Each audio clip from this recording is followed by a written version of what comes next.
Hello ji, Ram Ram ji. Life of Rekha vlogs में स्वागत है भाई सभी का। एक और नई वीडियो की स्टार्टिंग कर लें। व्लॉग तो भाई दो तीन पेंडिंग पड़े हैं क्योंकि मेरी ना तबीयत बहुत ज़्यादा ख़राब हो गई थी। जिस दिन बैसुड़े वाली माता दुखनी थी ना, उससे एक दिन पहले का व्लॉग है ये। पर तबीयत इतनी ज़्यादा ख़राब हो गई थी कि अगला दिन जो माता दुखनी थी उस दिन हम माता दुखन भी नहीं गई थी मैं, क्योंकि मेरे ना अचानक तो सुबह 4 बजे का टाइम में दिक्कत होनी शुरू हो गई थी। पथरी का दर्द है जो मेरा शुरू हो गया था। और जिसको पता है पथरी का दर्द में अपना पता है कि बहुत ज़्यादा दिक्कत होती है। एक मेरे मुंह में इतनी ज़्यादा छाले हो रहे हैं कि मैं मतलब एडिटिंग कर ही नहीं सकती। बहुत मुश्किल से आज भी मैंने बड़ी मुश्किल से मतलब टाइम निकाल के और बैठ के आराम से करी है। अगर एडिटिंग में कुछ गड़बड़ हो तो भाई उसके लिए दिल से सॉरी। तो मेरे पास बहुत सारे कमेंट आ रहे थे कि एग्ज़ाम कब होगा, एग्ज़ाम कब होगा, क्योंकि अब कह रहे हैं कि अप्रैल की लास्ट में होगा। क्योंकि मेरे पास कमेंट आ रहे थे कि दी अप्रैल की लास्ट में होगा या फर्स्ट में होगा। देखो, मैं ये नहीं आपको वैसे ये नहीं कहूँगी कि अप्रैल की फर्स्ट में होगा, लास्ट में होगा। जब होगा तब देखी जाएगी। हाल फिलहाल सीईटी के लिए आप तैयारी शुरू कर दो। अगर एस्टेट नहीं हो रहा, वो पेंडिंग है, तो आप सीईटी के लिए तैयारी करनी शुरू कर दो। आप बीच में तैयारी को बिल्कुल भी मिस मत करो, क्योंकि ये हमारे लिए हमारी ज़िंदगी का बहुत बड़ा मौका होता है। शायद भगवान ने कुछ सोच के ही हमें इतना बड़ा मौका दिया है।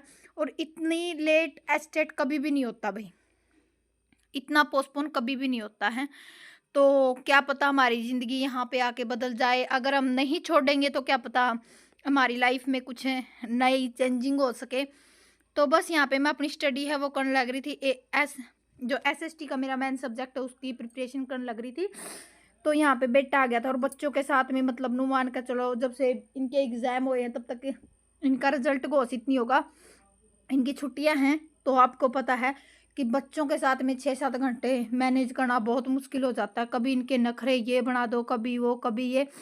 तो मतलब बैठती हूँ ना उसी टाइम छोटा तो मतलब मेरे आस पास इर्द गिर्द ही घूमता मिलेगा आपको।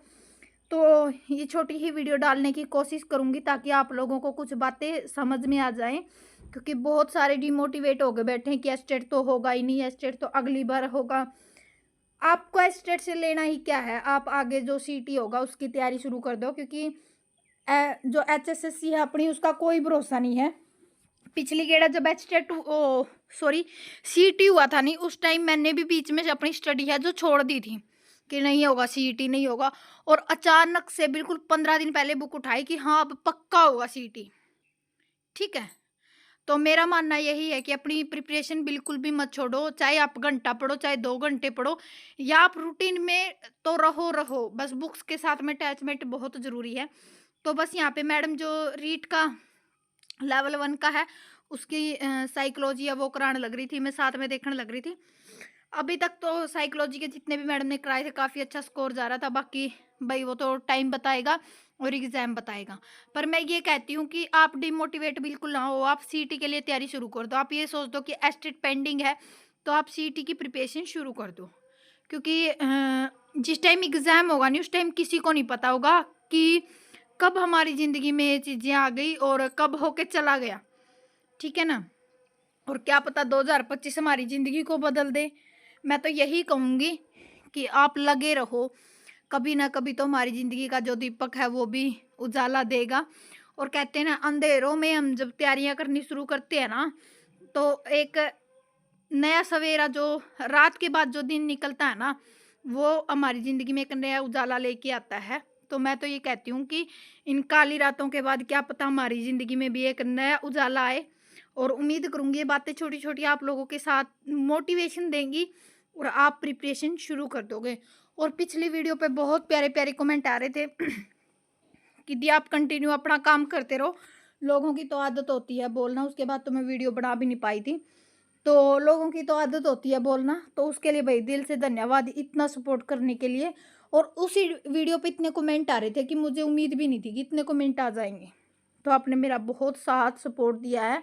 आने वाले टाइम में भी अपने चैनल को आगे बढ़ाओ। ये मेरा अकेली का चैनल नहीं है, ये आप लोगों का चैनल है, क्योंकि जब आप लोग देखते हो आप लोगों को कुछ अच्छा देखने को मिल रहा है तो नू मान के चलो ये आपका चैनल है, मेरा चैनल नहीं है।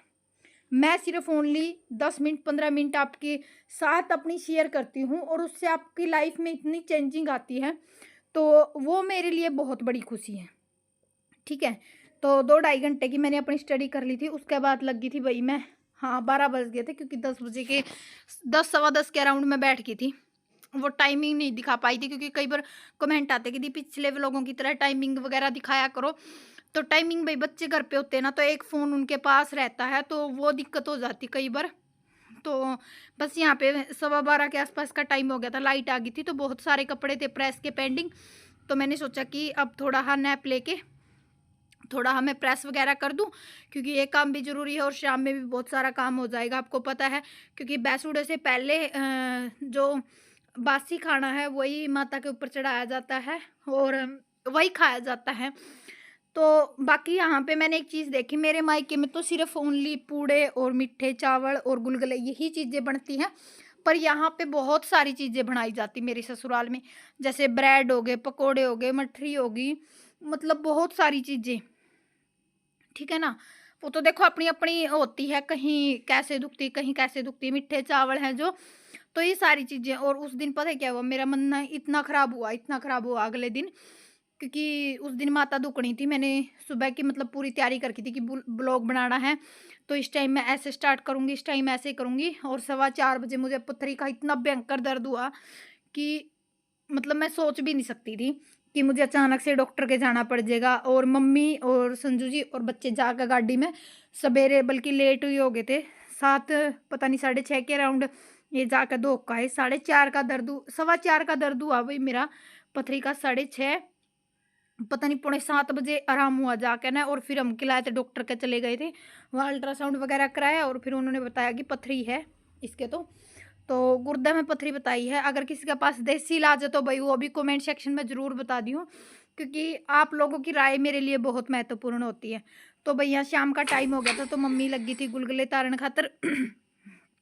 पहले मम्मी मीठे गुलगुले उतारेगी और फिर मम्मी ने पकोड़े तारे, फिर मैंने ब्रेड तारे।